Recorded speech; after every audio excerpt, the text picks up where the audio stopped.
کوئی شوگر کی پٹی بھی باندھ نہیں تھا. حضرت ایوب 18 سال بیمار رہے. زوجہ کہنے لگی دعا کر لو, تو آپ فرمانے لگے بی بی سے کہ صحت کتنی دیر رہی؟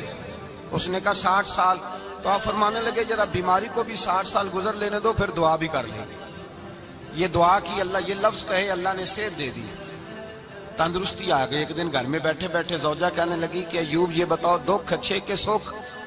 آپ فرمانے لگے سارے دن ہی اللہ کے ہیں, پر دکھ بڑے اچھے تھے. مجھ سے پوچھو تو دکھ بڑے اچھے تھے. کہا کس طرح؟ حضرت ایوب فرمانے لگے جب میں بیمار تھا تو 24 گھنٹے میں ایک دفعہ میرا رب میرا حال پوچھا کرتا تھا.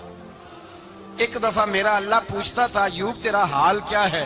فرماتے ہیں 12 گھنٹے تو لذت ہی رہتی تھی کہ میرے رب نے میرا حال پوچھ لیا, اور اگلے 12 گھنٹے میں انتظار کرتا تھا مالک حال دوبارہ کب پوچھے گا. فرمانے لگے اب صحت تو ہو گئی ہے, پر اب میرا رب میرا حال تو نہیں نہ پوچھتا. بھائی مشکلات جو ہوتی ہیں وہ تو تجھے سجا دیتی ہیں, سوار دیتی ہیں. تجھے یاد آتا ہے کوئی اپنا, جب تجھے درد ہوتی ہے نا, تکلیف ہوتی ہے, پھر تیرا دل کرتا ہے کوئی کندھا ملے جہاں میں سر رکھ کے رہوں. پھر اسی لیے تو کسی درویش سے کسی نے پوچھا تھا اپنا کون ہوتا ہے؟ تو کہا جو تجھے دکھ کے وقت یاد آئے وہ تیرا اپنا ہے. جو تجھے عین آزمائش کے وقت یاد آئے اور تجھے اس کا نمبر فوراً تیرے موبائل پہ چلنے لگے, وہ تیرا اپنا سجن ہے جس کو تو دکھ کے وقت یاد کرے. تو بھائی مشکلات کے بعد جو اللہ آسانی دیتا ہے. حضرت ابراہیم کو آگ میں بھی پھینکا گیا, حضرت ابراہیم علیہ السلام کو ستایا بھی گیا, نکالا بھی گیا, لیکن جب ان مشکلات سے گزرے تو میرا رب فرماتا ہے وَإِذِ ابْتَلَىٰ إِبْرَاهِيمَ رَبُّهُ بِكَلِمَاتٍ فَأَتَمَّهُنَّ قَالَ إِنِّي جَاعِلُكَ لِلنَّاسِ إِمَامًا. کہا جب ابراہیم پورے اترے تو پھر ہم نے انہیں امام بنا دیا. یا اللہ کس طرح کی امامت دی؟ فرمایا میں نے اتنی اعلیٰ شان عطا کی ہے کہ اپنے لاڈلے رسول کو جناب ابراہیم کی نسل میں پیدا فرما دیا ہے. میں نے مصطفیٰ کو ان کی نسل میں پیدا کر دیا, قیامت تک کے لیے ان کا وقار بڑھا دیا. اللہم صلی علی محمد وعلی آل محمد کما صلیت علی ابراہیم وعلی آل ابراہیم. ان کی عظمت بڑھا دی, اس لیے کہ جب وہ آزمائش سے گزر کر کے آئے پھر جو آسانی دی. میرے نبی پاک صلی اللہ علیہ وسلم نے دین ابراہیمی کی بہت ساری چیزوں کو رکھا, کہا میں ملت ابراہیمی پہ ہوں. جب کوئی مشکلات کو عبور کر کے آتا ہے, جب کوئی تکلیفیں سہ کر کے آتا ہے, اس کے لیے جو اجر ہوتا ہے, اس کے لیے جو پھر اللہ کتنی ذرا بڑی توجہ کیجئے گا. لوگ سمجھتے ہیں فلاں آدمی مشکل میں ہے تو شاید مشکل میں ہی رہے گا, فلاں آزمائش میں ہے تو شاید میرا اللہ فرماتا ہے ایک مشکل دے کے میں 2 آسانیاں بھی دوں گا.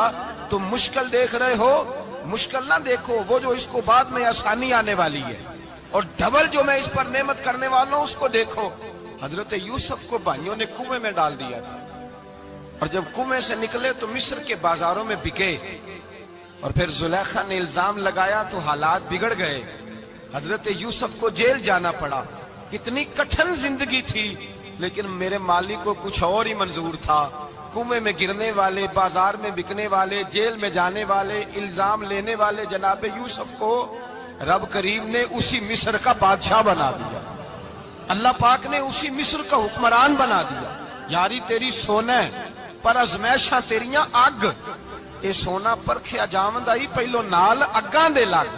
اس کے لیے تھوڑا سا جتن کرنا پڑتا, تھوڑے کٹھن حالات سے گزرنا پڑتا, تھوڑی آزمائشوں کا روپ دیکھنا پڑتا. ہم چاہتے ہیں کہ ہمیں چھیڑے کوئی نہ کوئی تکلیف نہ آئے, کوئی آزمائش. یہ ہو نہیں سکتا میرے بھائی. نامی کوئی بغیر مشقت نہیں ہوا. 100 بار جب عقیق کٹا تب جا کر نگی ہوا. ہم چاہتے ہیں کہ ہمیں کچھ بھی دقت نہ آئے, مشکلات نہ آئے. اور مشکلات تو انسان کو سنوارتی ہیں بھائی, وہ تو نکھارتی ہیں. کبھی پوچھا کرو جا کر کے کسی گندم کے دانے سے کہ تو کہاں سے ہو کے آیا ہے, کہاں سے نکل کے آیا ہے, تو وہ بتلائے گا کہ بڑے مشکل مراحل سے گزرا ہوں, اور پھر اللہ نے مجھے طاقت دی ہے کہ میں انسان کے وجود کا حصہ بناؤں.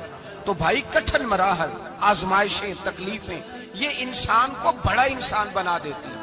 یہ اس کے لیے ترقیوں کا پیش خیمہ ہوتی ہیں. ہمارے جوان پریشان ہو جاتے ہیں, عورتیں خاص کر کے اس بات پہ توجہ کریں, وہ بڑی جلدی غم لے جاتی ہیں. وہ کہتی ہیں جانے میرا کچھ ہوگا ہی نہیں, جانے میرا کچھ ہو ہی نہیں سکتا. میرے بھائی درجنوں اور بیسیوں لوگ ایسے ہیں جن کی اولادیں نہیں تھی, لیکن نام ان کا ان سے بھی زیادہ ہے جو بڑے بڑے صاحب اولاد.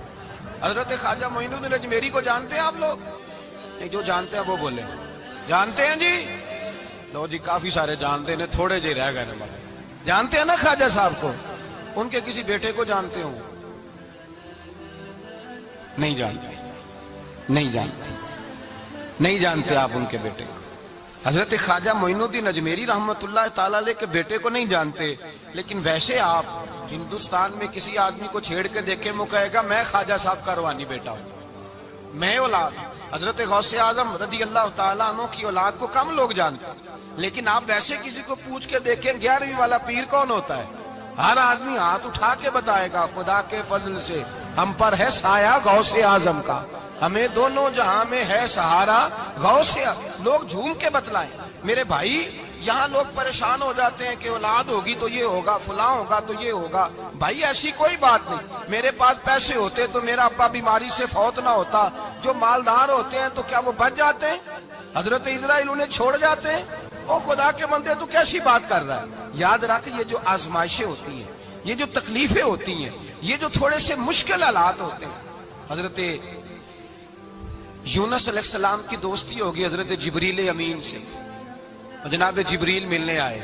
حضرت یونس علیہ السلام فرمانے لگے جبریل میرا دل کرتا ہے مجھے اس بندے کی ملاقات کرا جو اللہ کا سب سے زیادہ عبادت گزار بندہ ہے۔ حضرت جبریل امین لے گئے دور دور فلسطین کے علاقے میں، اور لے جا کر ایک بندے سے ملاقات کرائی جس کی دونوں آنکھیں بھی کوئی نہیں تھی، دونوں بازو بھی کوئی نہیں تھی، دونوں پیر بھی کوئی نہیں تھی، اور اس بندے کی زبان پر لفظ بڑا کیا جاری تھے، یا اللہ تیرا شکر ہے، یا اللہ تیرا، بول کے کہیے یا اللہ تیرا، اے اللہ تیرا شکر ہے۔ شکر شکر کر رہا تھا۔ حضرت جناب سیدنا یونس علیہ السلام کہنے لگے میں نے تجھے عبادت گزار کو ملانے کو کہا تھا، تو کہاں لے آیا؟ حضرت جبریل کہنے لگے یا یونس، یہ ہر چیز جانے کے باوجود اپنے رب کی رضا پہ راضی ہے۔ اس وقت دنیا میں نبیوں کے بعد جس سے اللہ سب سے زیادہ پیار کر رہا ہے وہ یہی بندہ ہے۔ یہ اپنے رب کی رضا پہ راضی ہے۔ اے تن میرا کنگی ہووے تے میں زلف سجن دی باواں، تے پوش میرے دی جتی بن جائے تے میں یار دی قدمی آواں۔ مارو مارو مینو مار مکاؤ، کوئی عذر نہ پیش لے آواں، تے جے سونا ہی میرے دکھ وچ راضی، جے سونا ہی میرے دکھ وچ راضی، جے سونا ہی میرے دکھ وچ راضی، تے میں سکھ نو چلے ڈاواں۔ مانا کہ جب اس حال میں راضی ہے تو بس ٹھیک ہو گیا، ٹھیک ہو گیا۔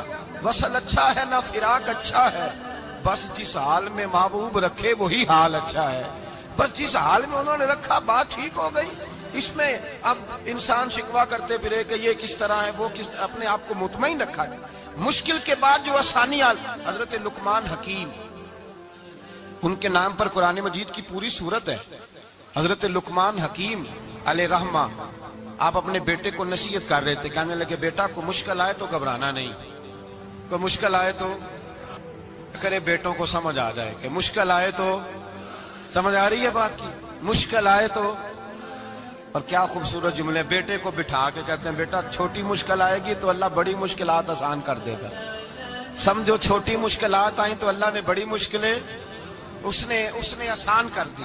اور آپ کو بتاؤں اصل انسان ہوتا ہی وہ ہے جو مشکلوں میں جینے کا ڈھب سیکھ جاتا ہے، وہ بن جاتا ہے جو کرب کے حالات میں جینے کا سلیقہ سیکھ جائے۔ اپنے بچوں کو یہ سمجھانا، حضرت لقمان بیٹے مشکل آئے تو گھبرانا نہیں، بڑی کو ٹال دیتی ہے، وہ نیکی کا اور آسانی کا پیش خیمہ ہوتی ہے۔ اللہ اس کے بعد آسانی سمجھا رہے ہیں۔ کچھ دنوں کے بعد کہنے لگے آؤ فلاں اللہ کے نبی کی ملاقات کو چلیں، فلاں نبی علیہ السلام سے ملنے چلتے ہیں۔ اس زمانے میں جو نبی تھے ان سے ملنے چلے گئے۔ بیٹے کو بات یاد تھی، گھوڑے پہ بیٹھے، امام ابن جوزی نے اس کو لکھا ہے، گھوڑے پہ بیٹھے تھے دونوں کے پاس گھوڑے تھے۔